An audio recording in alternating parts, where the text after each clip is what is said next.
पाहत आहोत। शिवसेना उद्धव बाळासाहेब ठाकरे पक्षाला येवल्यात खिंडार पडले असून शहराध्यक्ष संजय कासार यांच्यासह अनेक पदाधिकाऱ्यांनी उपमुख्यमंत्री एकनाथ शिंदे यांच्या उपस्थितीमध्ये शिंदे गटात प्रवेश केला आहे। यामध्ये युवा सेनेच्या शहराध्यक्षाचा देखील समावेश असल्यानं अनेक चर्चांना आता उधाण आले आहे।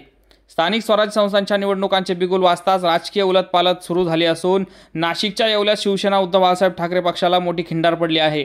शिवसेना पक्षाचे विद्यमान शहराध्यक्ष संजय कासार यांच्यासह युवा सेना अध्यक्ष मॉन्टी मथुरे, शहर संघटक ज्ञानेश्वर दोडे, शिवसैनिक सुरेश कासार आदींनी उपमुख्यमंत्री एकनाथ शिंदे यांच्या उपस्थितीमध्ये मुंबई येथे शिवसेना शिंदे गटात प्रवेश केला। या प्रसंगी शिक्षक आमदार किशोर दराडे, स्थानिक स्वराज्य संस्थेचे माजी आमदार नरेंद्र दराडे, शिवसेना शिंदे गटाचे येवला शहर प्रमुख अतुल घटे, ज्येष्ठ नेते किशोर सोनवणे आदी मान्यवर उपस्थित होते।